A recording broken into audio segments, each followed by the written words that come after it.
ఆయన హాయ్. మన big boss అగ్ని పరీక్ష డే 1 చూసారానా?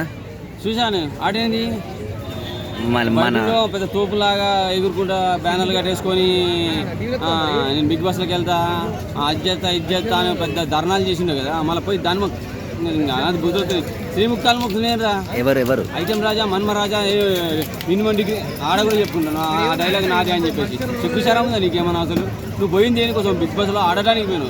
గెలుపు విషయం పక్క పెట్టు, నువ్వు ఆడడానికి పోయినటువంటి ఆడ వాళ్ళు అడిగి నేను ఏమడిగి నువ్వేం చేయగలవు బిగ్ బాస్లోకి వెళ్ళాలంటే, హౌస్లోకి లోపలికి వెళ్ళాలంటే అని ఒక అవకాశం ఇచ్చారు అగ్ని పరీక్షలో. అది విషయంలో ఆడికి అవకాశం ఇచ్చినా నువ్వు పోయి శ్రీముఖ్ కాలు మొక్తా నీకు అవకాశం ఇస్తారా? జడ్జిలకు దండాలు పెడితే అవకాశం ఇస్తారా నీకు? మన ధర్నాలు మళ్ళీ అన్నపూర్ణ స్టూడియో ఉంది ఏకంగా. ఇగో కాస్త దమాకు పెట్టుకున్నాను మినిమం డిగ్రీ డైలాగ్ నాదే అని చెప్పుకుంటాను. మళ్ళీ ఇక మళ్ళీ ఇంటికాంచి మొత్తం చరిత్ర అంతా తీసుకొస్తున్నావు సెంటిమెంట్తో. అక్కడ పనికిరావు సెంటిమెంట్లు, అక్కడ పనికిరావు. కాలు మొక్క దండం పెడతా అంటే అవకాశం లేదు.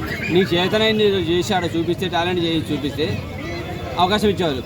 మళ్ళీ వాళ్ళేదో ముగ్గురు హీరోల గురించి ఏదో యాక్షన్ చేసి చూపించుంటే నీ యాక్షన్ ఎందుకు చేస్తున్నావు? నువ్వు ఒక చిరంజీవి గారి గురించో బాలగారి గురించి వాళ్ళ డైలాగ్ మాట్లాడేసిన వాళ్ళ బాడీ లాంగ్వేజ్లో చూపిస్తే అరే సంథింగ్ ఉందని చెప్పేసి కనీసం ఒక్క ఓటు అన్న పడేది నీకు. ఒక జడ్జి అన్న గ్రీన్ మార్క్ ఇచ్చేవాడు. పోయి శ్రీముఖి వాళ్ళకి దండం పెట్టిస్తారు. సో ఒకటి సరిపోయింది కదా, దూలు తీరింది కదా. ఇంకోసారి అటువంటి వేషాలు లేకు, అటువంటి ప్రయత్నాలు చేయకు.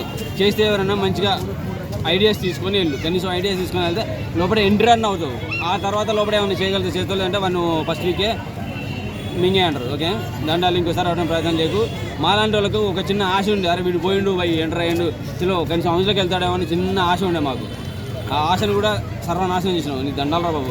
నీకు డైలాగు మినిమం డిగ్రీ నాదే. నమస్తే, మూసుకొని కూర్చుండి ఇక్కడ. ఓకేనా? Thank you.